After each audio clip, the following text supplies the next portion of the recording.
Hello दोस्तों, कैसे हैं आप सभी। उम्मीद करता हूं आप सभी बहुत ही अच्छे होंगे। तो आज हम लोग पढ़ने वाले हैं क्लास 12 फिजिक्स का बहुत ही इंपॉर्टेंट चैप्टर जो है विद्युत आवेश तथा क्षेत्र।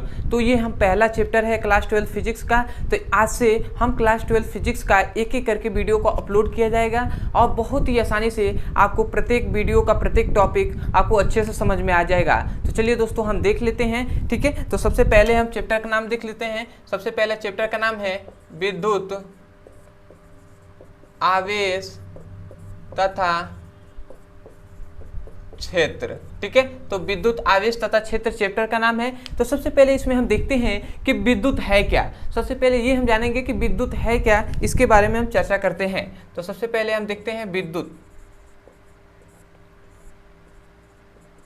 ठीक है। तो विद्युत है क्या, तो याद रखेंगे विद्युत एक प्रकार का ऊर्जा है। विद्युत क्या होता है, एक प्रकार का ऊर्जा होता है जो दो पदार्थों के घर्षण के कारण उत्पन्न होता है। उसे ही हम क्या कहते हैं, विद्युत कहते हैं। क्या कहा गया है, कहा यह गया है कि विद्युत जो होता है वो एक प्रकार का ऊर्जा होता है जो क्या होता है, जो दो पदार्थों के घर्षण के कारण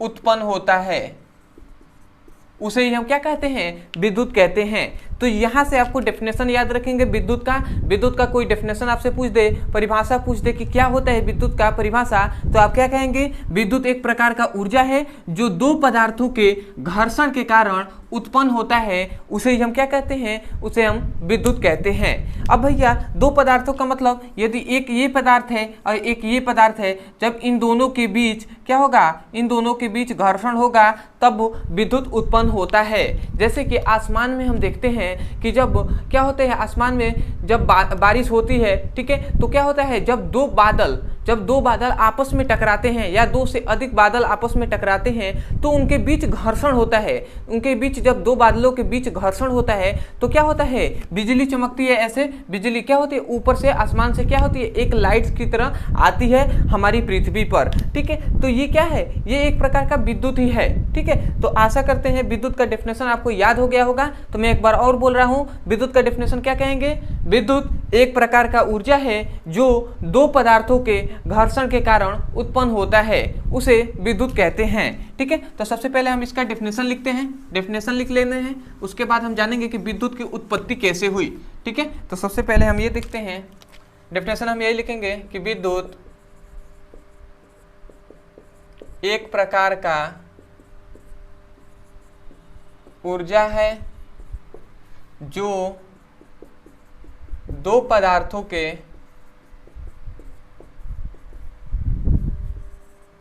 घर्षण के कारण उत्पन्न होता है, उसे ही हम क्या कहते हैं, विद्युत कहते हैं। विद्युत एक प्रकार का ऊर्जा है जो दो पदार्थों के घर्षण के कारण उत्पन्न होता है। अब विद्युत की उत्पत्ति कैसे हुई, इसके बारे में थोड़ी सी हम बेसिक बात कर लें तो याद रखेंगे, एक बेंजामिन फ्रैंकलिन नामक एक वैज्ञानिक थे। कौन, बेंजामिन फ्रैंकलिन, ठीक है।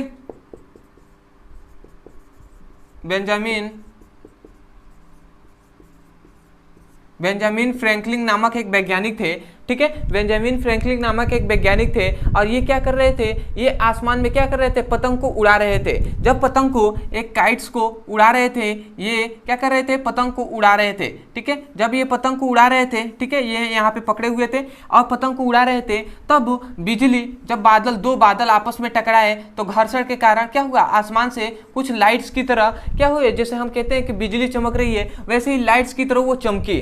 जब चमकी तो इनके जो धागे के कारण इनके हाथों में कुछ शॉक लगा। जब शॉक लगा तो इनको अनुभव हुआ, इन्होंने थोड़ा सा इनके बुद्धि में मतलब ये हुआ, इनको लगा कि ये जो लाइट्स आ रही है ऊपर से, ये वास्तव में प्रकाश नहीं, ये वास्तव में क्या है, एक प्रकार का ऊर्जा है जो क्या है, ये वास्तव में क्या है, एक प्रकार का विद्युत है, ठीक है। तो यहीं से इन्होंने विद्युत के बारे में जानना शुरू किया। तो बेंजामिन फ्रैंकलिन नामक एक वैज्ञानिक थे, इनके कारण ही हम विद्युत के बारे में थोड़ी बहुत जानना उड़ाना शुरू किए। और सबसे पहले बेंजामिन फ्रैंकलिन ने ऐसे ही एक बार पतंग उड़ा रहे थे तो उनके हाथों में जब शॉक लगा तो उसके कारण उनको अनुभव हुआ। और उसके बाद इन्होंने लैब में क्या किया, लैब में बहुत सारे वैज्ञानिकों ने मिलकर कुछ परीक्षण किए कि किस प्रकार विद्युत उत्पन्न होते हैं, इसके बारे में परीक्षण किया। तो उन्होंने परीक्षण कैसे किया इसके बारे में थोड़ी सी चर्चा कर लेते हैं। ठीक है, ये चर्चा करने वाली विषय है थोड़ी सी, ठीक है, बेसिक बातें, इसमें कुछ याद नहीं करना है, ये बस जानना है कि हाँ ऐसे ऐसे हुआ था। तो वैज्ञानिकों ने लैब में क्या किया, लैब में एक कांच के छड़ को लिया, समझिएगा, कांच के छड़ को लिया। ठीक है, वैज्ञानिकों ने एक कांच के छड़ को लिया और इसे एबोनाइट के छड़ से, समझिएगा, इसे बिल्ली के खाल से, ठीक है, इसे जब कांच के एक छड़ को लिया और इसे बिल्ली के खाल से इसे रगड़ा और रगड़कर एक धागे में इसे बांधकर और इसे लटका दिया गया। ठीक है, समझ में आ रहा है ना, एक कांच के छड़ को लिया और इसे बिल्ली के खाल से इस कांच के छड़ को रगड़ा और उसके रगड़ने के बाद इसे धागे में बांधकर लटका दिया गया। फिर से पुनः एक और कांच का छड़ को लिया गया, एक और कांच के छड़ को लिया गया। ठीक है, ये भी कांच के छड़ को लिया गया और इसे भी बिल्ली की खाल से रगड़कर और इसे भी क्या धागे में बांधकर इसे भी लटका दिया गया। ठीक है, तो इन दोनों को तब जब ये पहला परीक्षण किया गया, जब कांच के दो छड़ लिए गए और दोनों को बिल्ली की खाल से रगड़कर और धागे में बांधकर लटका दिया गया, और जब दोनों को पास लाया गया, तो इन दोनों के बीच क्या हो रहा था, प्रतिकर्षण हो रहा था। तो वैज्ञानिकों ने क्या पता किया, जब इन दोनों को पास ला रहे थे तो ये दोनों दूर हट रहे थे, इन दोनों में प्रतिकर्षण हो रहा था। तो वैज्ञानिकों ने सोचा कि प्रतिकर्षण कब होता है, जब इन पर सामान्य आवेश होंगे तभी जाकर प्रतिकर्षित होंगे। तो इन्होंने, वैज्ञानिकों ने क्या बताया कि जब कांच के छड़ को बिल्ली की खाल से रगड़ते हैं तो कांच के छड़ पर धन आवेश उत्पन्न हो जाता है। ठीक है, धन आवेश उत्पन्न हो जाता है। इसका मतलब धन आवेश उत्पन्न हो रहा है कब, जब इसमें से इलेक्ट्रॉन क्या करते हैं, त्यागते हैं, जिसके कारण ये धन आवेश उत्पन्न हो रहा है। इसका मतलब जब कांच के छड़ को बिल्ली की खाल से रगड़ा जाता है तो इलेक्ट्रॉन क्या करते हैं, कांच के छड़ों में से इलेक्ट्रॉन निकलते हैं। ठीक है, तो ये पहला परीक्षण किया गया। तो इससे इनको ये पता चला कि जब कांच के छड़ को बिल्ली की खाल से रगड़ा जाता है तो इनके बीच प्रतिकर्षण होता है। क्योंकि इन दोनों पर आवेश क्या होते हैं, सामान्य होते हैं। ठीक है, तो ये बस हमें जानना था। ठीक है, दूसरा परीक्षण फिर से इन्होंने किया। दूसरा परीक्षण क्या किया इसे भी समझ लेते हैं। ठीक है, तो इन्होंने फिर से कांच के छड़ को लिया। ठीक है, एक कांच के छड़ को लिया और इसे भी बिल्ली के खाल से ही रगड़कर ऐसे में धागे में बांधकर इसे लटका दिया गया। ठीक है, उसके बाद पुनः एक और क्या लिया गया, एबोनाइट का छड़ लिया गया, एबोनाइट का छड़ लिया गया। ठीक है, एबोनाइट भी एक प्रकार का क्या है, मेटल ही होता है, पदार्थ ही है। ठीक है, तो एबोनाइट का छड़ लिया गया और इसे भी बिल्ली के खाल से रगड़कर इसे भी धागे में बांधकर ऐसे लटका दिया गया। और जब इन दोनों को पास लाया गया, इन दोनों को पास लाते हैं तो इनके बीच क्या होता है, आकर्षण होता है। आकर्षण मतलब इनको पास लाते ही और पास ये क्या होते हैं, चिपकने लगते हैं। तो इससे वैज्ञानिकों ने सोचा कि एबोनाइट के जो कांच के छड़ होते हैं उसे बिल्ली की खाल से रगड़ते हैं तो इस पर तो पॉजिटिव चार्ज आ जाता है। ये तो हम बात यहाँ से जान गए हैं कि पॉजिटिव चार्ज आ जाता है, परंतु एबोनाइट के छड़ को जब हम बिल्ली की खाल से रगड़ते हैं तो इस पर ऋणात्मक आवेश उत्पन्न हो जाता है। ठीक है, तो यहीं से हमें पता चला कि जब धनात्मक ऋणात्मक आपस में मिलते हैं तो इनमें आकर्षण होगा, और जब क्या होता है धनात्मक आपस में मिलते हैं, मतलब सजातीय आवेश मिलेंगे तो इनमें क्या होगा, प्रतिकर्षण, और विजातीय आवेश मिलेंगे तो इनमें क्या होगा, आकर्षण होगा। तो इन्होंने थोड़ी सी यहाँ से यहीं से इन्होंने आवेश के बारे में जानना प्रारंभ किया कि इस पर आवेश उत्पन्न हो रहा है तो आवेश कहते किसे हैं, तो इसके बारे में अब हम समझेंगे। ठीक है, तो यहीं से विद्युत के बारे में थोड़ी बहुत जानना हमने प्रारंभ किया था। ठीक है, तो ये आपका हो गया, ये लैब में थोड़ा बहुत प्रयोग किया गया, तो इसको आपको बस जानना है, इसको कोई याद वाद नहीं करना है। ठीक है, आपको केवल विद्युत का डेफिनेशन याद करना इंपॉर्टेंट है। ठीक है, उसके बाद अब हम देखते हैं कि विद्युत आवेश किसे कहते हैं, जो कि बहुत ही इंपॉर्टेंट है, विद्युत आवेश। तो वो हम समझते हैं, तो याद रखेंगे। अब आता है हमारा अगला टॉपिक जो है विद्युत आवेश। ठीक है, ध्यान से देखिएगा, बहुत ही आसानी से आपको एक एक टॉपिक आपको क्लियर होगा। तो विद्युत आवेश अर्थात इलेक्ट्रिक चार्ज कहते किसे हैं, ठीक है। तो याद रखेंगे विद्युत आवेश भी एक प्रकार का क्या है, विद्युत आवेश भी एक प्रकार का ऊर्जा ही है, जो जिसके कारण क्या होता है, विद्युत तथा चुंबकीय प्रभाव उत्पन्न होते हैं, जिसके कारण क्या होता है, जिसके कारण विद्युत तथा चुंबकीय प्रभाव उत्पन्न होते हैं, उसे ही हम क्या कहते हैं, विद्युत आवेश कहते हैं। मतलब विद्युत आवेश का हम डेफिनेशन क्या कहेंगे, विद्युत आवेश एक प्रकार का ऊर्जा है जिसके कारण विद्युत तथा चुंबकीय प्रभाव उत्पन्न होते हैं, उसे विद्युत आवेश कहते हैं। तो आशा करते हैं दोस्तों आपको यहाँ से डेफिनेशन को बोलना है और समझ गए होंगे यहाँ से, ठीक है। मतलब क्या हो, विद्युत आवेश क्या है, एक प्रकार का ऊर्जा ही है जिसके कारण विद्युत तथा चुंबकीय प्रभाव उत्पन्न होता है। मतलब जब दो आवेश, विद्युत तथा चुंबकीय प्रभाव का मतलब ये होता है जब सामान्य आवेश जाएंगे तो उनमें क्या होगा, सामान्य आवेशों में प्रतिकर्षण होगा, और जब विजातीय आवेश जाएंगे मतलब प्लस और माइनस जाएंगे तो उनके बीच क्या होगा, आकर्षण होगा, उसे ही तो विद्युत तथा चुंबकीय प्रभाव कहते हैं ना, ठीक है। तो ये आपका हो गया। तो डेफिनेशन हम चलिए लिख लेते हैं। डेफिनेशन हम क्या लिखेंगे, यही लिखेंगे कि विद्युत आवेश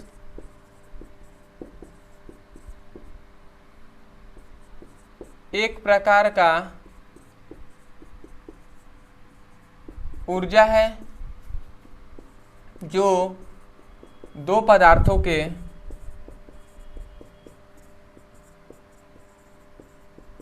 घर्षण के कारण उत्पन्न होता है, उसे ही हम क्या कहते हैं, विद्युत आवेश कहते हैं। तो आशा करते हैं दोस्तों विद्युत आवेश भी आपको बहुत ही अच्छे से समझ में आ गया होगा। तो अब हम अगले टॉपिक पे बढ़ते हैं। तो याद रखेंगे विद्युत आवेश के दो प्रकार होते हैं, याद रखेंगे इनके प्रकार पे बात किया जाए तो याद रखेंगे विद्युत आवेश के दो प्रकार होते हैं। पहला होता है धनात्मक आवेश,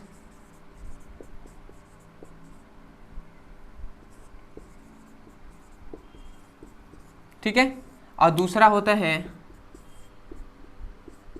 ऋणात्मक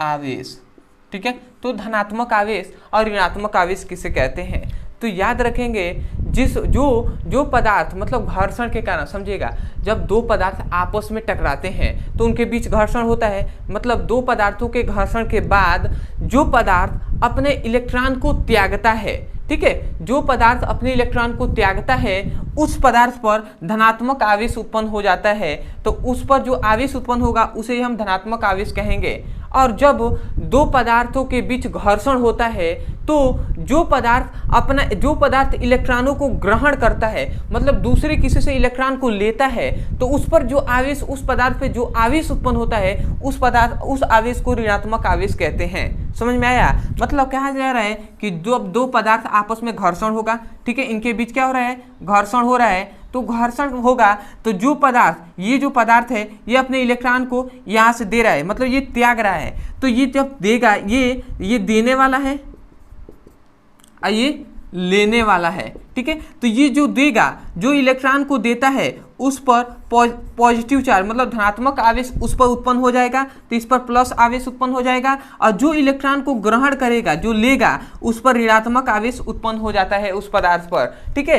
तो आशा करते हैं यहाँ से समझ में आ गया होगा कि धनात्मक और ऋणात्मक आवेश कहते किसे हैं। तो हम क्या कहेंगे, जब दो पदार्थों के बीच घर्षण होता है, या हम ऐसे कह सकते हैं दो पदार्थों के घर्षण के कारण जो पदार्थ अपने इलेक्ट्रॉन को त्यागता है उस पदार्थ पर उत्पन्न आवेश धनात्मक आवेश कहते हैं। समझ में आया क्या कहा जा रहा है? देखिए अगर समझे रहेंगे ना तो आप डेफिनेशन को कैसे भी कह दे सकते हैं, मतलब आप सीक्वेंस में ऐसे नहीं कि भैया कहीं से कहीं उठा के बोल दें, ठीक है। मतलब समझे रहेंगे कि क्या कहा जा रहा है तो उस बात को अपने शब्दों में भी लिख सकते हैं और 100% सही होगा। डेफिनेशन का मतलब ये होता है कि उसको समझाना, कि बताना कि वो कह क्या रहा है, उसका मतलब होता क्या है। तो हम धनात्मक आवेश का डेफिनेशन क्या कहेंगे, धनात्मक आवेश का डेफिनेशन कहेंगे जब दो पदार्थों के बीच घर्षण, मतलब कहेंगे दो पदार्थों के घर्षण घर्षण के बाद जो पदार्थ अपने इलेक्ट्रॉन को त्यागता है उस पदार्थ पर उत्पन्न आवेश को धनात्मक आवेश कहते हैं। और ऋणात्मक आवेश का क्या कहेंगे? जो दो पदार्थों के घर्षण के बाद जो पदार्थ दूसरे इलेक्ट्रॉन को ग्रहण करता है उस पदार्थ पर उत्पन्न आवेश ऋणात्मक आवेश कहलाते हैं। ठीक है, तो मैं डेफिनेशन को लिख दे रहा हूं। ठीक है, यहां से आप समझ गए होंगे। ठीक है, बार बार बोलना उचित नहीं होगा, समय ज्यादा लगेगा। ठीक है, अगर आपको मतलब सुनकर याद करना है तो थोड़ी सी वीडियो को पीछे करके आप इसे अच्छे से पढ़ सकते हैं और सुंदर से मतलब फिर से सुन सकते हैं। सुनने से क्या होगा कि आपको हमेशा के लिए याद हो जाएगा, लगभग टाइम के लिए। ठीक है, तो धनात्मक आवेश क्या कहा जा रहा है कि दो पदार्थों के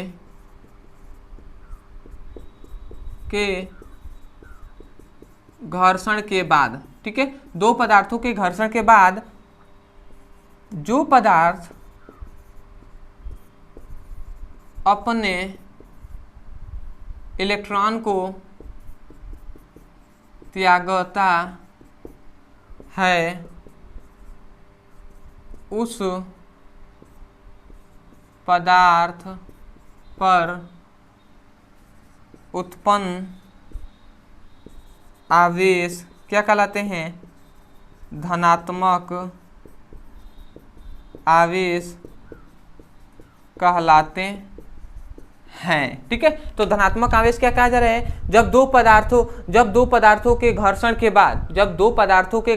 बाद जो पदार्थ अपने इलेक्ट्रॉन को त्यागता है अर्थात देता है तो उस पदार्थ पर जो उत्पन्न आवेश होगा उसे हम धनात्मक आवेश कहते हैं। अब आते हैं ऋणात्मक आवेश पर। तो याद रखेंगे ऋणात्मक आवेश का भी डिफिनेशन कि दो पदार्थों के घर्षण के बाद जो पदार्थ इलेक्ट्रॉन को ग्रहण करता है उस पदार्थ पर उत्पन्न आवेश क्या कहलाते हैं? ऋणात्मक आवेश कहलाते हैं। ठीक है, तो ये आपके धनात्मक आवेश और ऋणात्मक आवेश का डिफिनेशन हो गया। तो सबसे पहले हमने देखा विद्युत क्या होता है, उसके बाद विद्युत आवेश क्या होते हैं और विद्युत आवेश के दो हमने प्रकार देख लिए। तो मैं सभी का डिफिनेशन इसलिए लिखवाता हूँ क्योंकि मैं नोट्स प्रोवाइड नहीं करता। ठीक है, मैं चाहता हूँ कि आप वीडियो देख रहे हैं तो वीडियो के साथ साथ ही अपने नोट्स को बनाएं और स्वयं कॉपी पेन में इसे नोट्स करें, लिखे। जब बोला जा रहा है तभी आप बोल जा रहे हैं तो सुनकर ही आपने नोट्स बनाए। इससे क्या होगा कि आपको प्रैक्टिस होगा। ठीक है, तो आगे आपको नोट्स बनाने, जब कॉम्पिटिटिव एग्जाम की तैयारी करेंगे तो उसमें नोट्स बनाने में आपको ज़्यादा दिक्कत नहीं होगा, क्योंकि कॉम्पिटिटिव एग्जाम में ये जरूरी नहीं है कि आपको हर एक बात लिखवाया जाए। ज़्यादा बोला जाता है और लेक्चर की तरह एक होता है, तो उसके लिए मैं कहूँगा कि आपको मतलब नोट्स बनाना तो आना ही चाहिए। ठीक है, तो ये आपका हो गया। ठीक है, तो इतना हो गया दोस्तों। तो अब हम आगे बढ़ते हैं और इसके बाद हम देखेंगे कि आवेश उत्पत्ति का जो कारण होता है वो क्या है, या आवेश उत्पत्ति का इलेक्ट्रॉनिक सिद्धांत भी हम इसे कहते हैं। तो इसे क्या होता है, ये क्या होता है, इसके बारे में, ये कौन सा सिद्धांत है, इसके बारे में हम सब कुछ जानेंगे। ठीक है, तो सबसे पहले आप इसका स्क्रीनशॉट ले लीजिए। ठीक है, तो आशा करते हैं दोस्तों आप बहुत ही अच्छे से इसका स्क्रीनशॉट ले लिए होंगे और समझ लिए होंगे। तो अब हम आगे बढ़ते हैं। ठीक है, अब एक पॉइंट इसमें और याद रखेंगे। ठीक है, इसमें एक पॉइंट याद रखेंगे कि जो धनात्मक आवेश होता है, ठीक है, जो अपने इलेक्ट्रॉन को ग्रहण करता है, ठीक है, जो क्या करता है, दूसरे को त्यागता है, मतलब जो इलेक्ट्रॉन को त्यागता है उसका द्रव्यमान क्या होता है, उसके द्रव्यमान में मतलब जिस पर धनात्मक, जो पदार्थों पर धनात्मक आवेश होगा, जो कोई भी पदार्थ है और उस पर धनात्मक आवेश है तो इसकी जो क्या होगा, द्रव्यमान होगा, इसके द्रव्यमान में क्या हो जाएगी, कमी हो जाएगी। ठीक है, कमी हो जाएगी। और जो क्या होता है, जो पदार्थ है और उस पर ऋणात्मक आवेश है तो उसका द्रव्यमान क्या हो जाएगा, द्रव्यमान में क्या हो जाएगी, वृद्धि हो जाएगी। ये पॉइंट को याद रखेंगे, वृद्धि और कमी। मतलब जिस आवेश पर धनात्मक आवेश होगा, जिस पदार्थ पर धनात्मक आवेश, उसमें उसके द्रव्यमान में क्या हो जाएगी, कमी हो जाएगी, और जिस पर ऋणात्मक होगा उसमें वृद्धि हो जाएगी। क्योंकि हम जानते हैं कि धनात्मक कभी तब उत्पन्न होगी जब ये इलेक्ट्रॉन को देगा, और जब इलेक्ट्रॉन को देगा तो इसमें कोई क्या होगी, द्रव्यमान में कमी होगी। ठीक है, और ये क्या करेगा, माइनस कब होता है, जब इलेक्ट्रॉन को त्यागता है, और जब इलेक्ट्रॉन को त्यागेगा तो इस पर क्या हो जाएगा, वृद्धि होगा। जब इलेक्ट्रॉन को ग्रहण करेगा तो इलेक्ट्रॉनों को ग्रहण करेगा तो द्रव्यमान में बढ़ोतरी होगी कि नहीं, और उसे ही हम क्या कहते हैं, वृद्धि होगी। ठीक है, तो ये आशा करते हैं आपको समझ में आ गया होगा। ठीक है, अब हम आगे बढ़ते हैं, आवेश उत्पत्ति का इलेक्ट्रॉनिक सिद्धांत देखते हैं, जो कि बहुत ही इंपॉर्टेंट है। और यहीं से हम देखेंगे कि आवेश उत्पन्न कैसे होता है, आवेश उत्पन्न का होने का कारण क्या है। ठीक है, तो अब हम देखेंगे तीसरा हमारा टॉपिक, आवेश उत्पत्ति का इलेक्ट्रॉनिक सिद्धांत। आवेश उत्पत्ति का इलेक्ट्रॉनिक सिद्धांत, या हम इसे ही कहते हैं आवेश उत्पत्ति का कारण। ठीक है, तो आवेश उत्पत्ति का कारण क्या होता है, कैसे आवेश उत्पन्न होता है, इसके बारे में हम इसमें बताया गया है, इसलिए कहा जाता है आवेश उत्पत्ति के इलेक्ट्रॉनिक सिद्धांत। ठीक है, तो इसमें क्या बताया गया, इस सिद्धांतों के अनुसार उसे हम समझते हैं। तो सबसे पहले इसमें थोड़ी सी हम लिख लें, क्या लिखेंगे कि इस सिद्धांतों के अनुसार, इस सिद्धांत के अनुसार। ठीक है, इतना बात तो लिखना होगा कि इस सिद्धांतों के अनुसार, या आप ये भी लिख सकते हैं कि आवेश उत्पत्ति के इलेक्ट्रॉनिक सिद्धांतों के अनुसार। अब क्या बताया गया, इसमें बताया गया कि कोई भी पदार्थ है, ठीक है, कोई भी पदार्थ है, ठीक है, कोई भी मान लेते हैं कोई भी पदार्थ है, तो पदार्थों का सबसे छोटा कण क्या होता है, पदार्थों का सबसे छोटा कण परमाणु होता है। ठीक है, कोई भी पदार्थ है, पदार्थों का सबसे छोटा कण परमाणु होगा। और हम जानते हैं परमाणु के बीच में क्या होता है, नाभिक होता है। क्या होता है, नाभिक होता है। परमाणु के बीच में क्या होता है, नाभिक होता है कि नहीं। और क्या होता है, ये क्या है, ये परमाणु है। तो पदार्थों का सबसे छोटा कण परमाणु, और परमाणु के बीच में क्या होता है, नाभिक होता है। और नाभिक के चारों ओर, समझिएगा, नाभिक के चारों ओर क्या होते हैं, कक्षाएं होती हैं। और कक्षाएं में, नाभिक के चारों ओर क्या होती हैं, कक्षाएं होती हैं, कक्षाएं या कक्षक होते हैं। ठीक है, तो आप कक्षाएं लिख दें या कक्षक लिख सकते हैं। और हम जानते हैं कि जो चारों ओर, नाभिक के चारों ओर कक्षक होते हैं, तो इसमें क्या होते हैं, इसमें इलेक्ट्रॉन उपस्थित होते हैं। इसमें क्या होते हैं, इलेक्ट्रॉन उपस्थित होते हैं। तो आवेशों के जो ये क्या होंगे, कक्षक में इलेक्ट्रॉन उपस्थित होंगे। ये पॉइंट भी नोट लिखिएगा। ठीक है, तो क्या बताया गया, इतना मैं बता रहा हूं। सबसे पहले इस सिद्धांत में बताया गया कि आवेश उत्पत्ति के इलेक्ट्रॉनिक सिद्धांतों के अनुसार पदार्थों के सबसे छोटा कण परमाणु होता है। परमाणु के बीच में नाभिक होता है। नाभिक के चारों ओर कक्षाएं होती हैं तथा कक्षाओं में इलेक्ट्रॉन उपस्थित होते हैं। ठीक है, इतना बात आपको बोलना है। देखिए सीक्वेंस में मैंने इसलिए लिखा है कि आपको हमेशा मतलब याद कर सके। पहला इसके बोलना है, दूसरे, तीसरे, चौथे और पांचवे। ये हमने टॉपिक ऐसे लिखा है कि आपको बोलने में आसानी होगी, और यहाँ से आप फिर से समझकर इस सिद्धांत को बोलेंगे, क्योंकि ये सिद्धांत थोड़ा बहुत बड़ा है। ठीक है, इस तरह आप लिखेंगे तो लगभग हमको लग रहा है आधे पेज से भी अधिक हो जाएगा। ठीक है, तो आपको इसको क्या करना है, ऐसे याद करना है कि इस सिद्धांतों के अनुसार पदार्थों का सबसे छोटा कण परमाणु होता है। परमाणु के बीच में नाभिक होता है। नाभिक के चारों ओर कक्षाएं होती हैं तथा कक्षाओं में इलेक्ट्रॉन उपस्थित होते हैं। तब क्या लिखेंगे, तब क्या लिखेंगे, तब जब दो पदार्थ, या हम कह सकते हैं तब दो परमाणु, यहाँ पे कहा गया है तब जब दो परमाणु, ये क्या है, दो परमाणु है।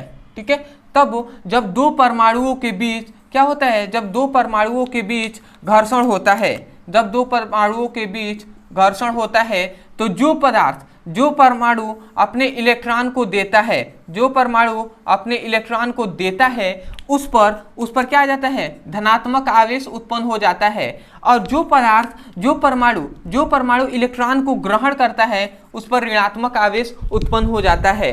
यही है आवेश उत्पत्ति का इलेक्ट्रॉनिक सिद्धांत। समझ में आया क्या कहा जा रहा है? तो यहाँ से आपको एक एक टॉपिक को बताया गया है। तो आवेश उत्पत्ति के इलेक्ट्रॉनिक सिद्धांत हम बोलेंगे क्या? हम कहेंगे यही, कोई भी अगर हमसे पूछ दे कि आवेश उत्पत्ति के इलेक्ट्रॉनिक सिद्धांत को समझाइए या बताइए, या आपको अगर आ जाए बोर्ड एग्जाम में, तो आप क्या कहेंगे? आवेश उत्पत्ति के इलेक्ट्रॉनिक सिद्धांतों के अनुसार पदार्थों का सबसे छोटा कण परमाणु होता है, परमाणु के केंद्र पर नाभिक होता है या परमाणु के बीच में नाभिक होता है, नाभिक के चारों ओर कक्षाएं होती हैं, कक्षाओं में इलेक्ट्रॉन उपस्थित होते हैं, तथा जब दो परमाणु आपस में घर्षण होता है, या हम कह सकते हैं जब दो परमाणुओं के बीच घर्षण होता है, तो जो परमाणु अपने इलेक्ट्रॉन को त्यागता है, जो परमाणु अपने इलेक्ट्रॉन को क्या करता है, त्यागता है, उस पर धनात्मक आवेश उत्पन्न हो जाता है। तथा जो परमाणु अपने इलेक्ट्रॉन को ग्रहण करता है, मतलब लेता है, उस पर ऋणात्मक आवेश उत्पन्न हो जाता है। यही आवेश उत्पत्ति का इलेक्ट्रॉनिक सिद्धांत है। तो आशा करते हैं दोस्तों आपको आवेश उत्पत्ति का इलेक्ट्रॉनिक सिद्धांत अच्छे से समझ में आ गया होगा। ठीक है, यदि अभी भी नहीं आया है तो आपसे मैं रिक्वेस्ट कर रहा हूं कि आप थोड़े से वीडियो को पीछे करके रिवाइज करके फिर से आप देख लीजिए, आपको अच्छे से समझ में आ जाएगा। ठीक है, पर मैं आशा करता हूँ कि आपको समझ में आ गया होगा। तो एक बार मैं इसको तो लिखवा नहीं पाऊंगा, ठीक है, परंतु मैं बोल रहा हूँ, आप सीक्वेंस में लिख लीजिए। तो लिखेंगे क्या? आवेश उत्पत्ति के इलेक्ट्रॉनिक सिद्धांतों के अनुसार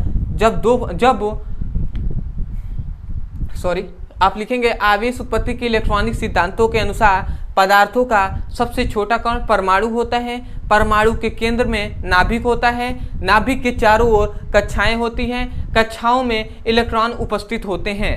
तब जब दो परमाणु के बीच आपस में घर्षण होता है तो जो परमाणु इलेक्ट्रॉन को त्यागता है उस पर धनात्मक आवेश उत्पन्न हो जाता है, तथा जो परमाणु इलेक्ट्रॉन को ग्रहण करता है उस पर ऋणात्मक आवेश उत्पन्न हो जाता है। यही आवेश उत्पत्ति का इलेक्ट्रॉनिक सिद्धांत है। तो आशा करते हैं दोस्तों आपको अच्छे से समझ में आ गया होगा और आप इसे लिख लिए होंगे। तो सबसे पहले आप इसका स्क्रीनशॉट ले लीजिए, ठीक है, यहीं से आपको याद करना है। अब उसके बाद हम आगे देखते हैं, ठीक है। तो मैं हट रहा हूं, ले लीजिए।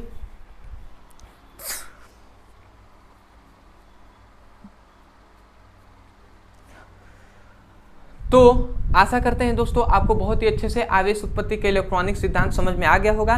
तो अंतिम एक और हम टॉपिक पढ़ लेते हैं, उसके बाद वीडियो को एंड किया जाएगा, क्योंकि बहुत लंबा वीडियो बनाना उचित नहीं होगा। ठीक है, मैं चाहता हूं कि जितने 4 या 5 टॉपिक एक वीडियो में बताया जाए, परंतु वो 5 टॉपिक आपको अच्छे से क्लियर हो जाए। ठीक है, तो आप इसका स्क्रीनशॉट ले लिए होंगे। तो अब हम आगे देखते हैं एक और टॉपिक जो कि बहुत ही इंपॉर्टेंट है। ये लगभग हमको लग रहा है कि बोर्ड एग्जाम में बहुत बार पूछा भी गया है, ठीक है, और 2 नंबर 1 नंबर में पूछ लिया जाता है। ठीक है, तो इसे हम समझते हैं, जो है हमारा चौथा टॉपिक, आवेशों के क्वांटीकरण या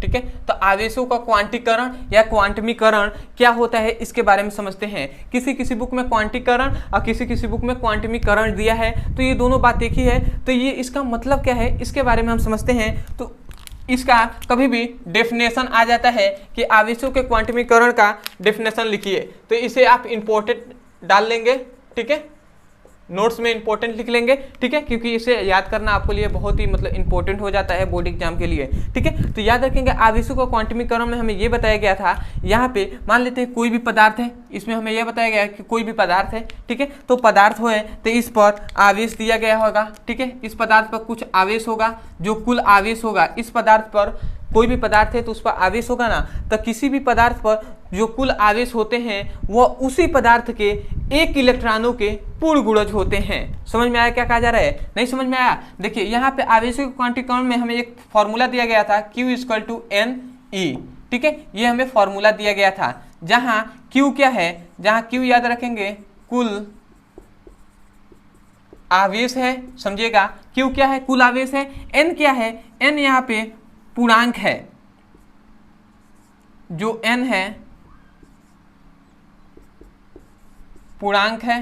पूर्णांक का मतलब क्या हो गया, +1 है, 2 है, 3 है, ठीक है, ऐसे है, पूर्णांक है, ठीक है। और पूर्णांक क्या है, पूर्णांक मतलब किसका पूर्णांक है, तो याद रखिए इलेक्ट्रॉनों की संख्या है, कि मतलब n का मतलब है इलेक्ट्रॉनों की संख्या। इलेक्ट्रॉनों की संख्या कितनी है, 1 इलेक्ट्रॉन है, 4 इलेक्ट्रॉन है, 8 इलेक्ट्रॉन है, तो ये इलेक्ट्रॉनों की संख्या है, ठीक है। और ई क्या है, ई कह रहे हैं कि एक इलेक्ट्रॉन पे कितने आवेश होते हैं, ये ई है। तो हम जानते हैं 1.6 × 10⁻⁹ कूलाम होता है एक इलेक्ट्रॉन पर, ठीक है। तो ये आपका हो गया ये 3 टॉपिक, ठीक है। ये तीनों आपको बता दिया गया। क्यू क्या है, कुल आवेश, एन क्या है, पूर्णांक है, और ई क्या है, कुल आवेश है, सॉरी ई क्या है, इलेक्ट्रॉनों पर आवेश है।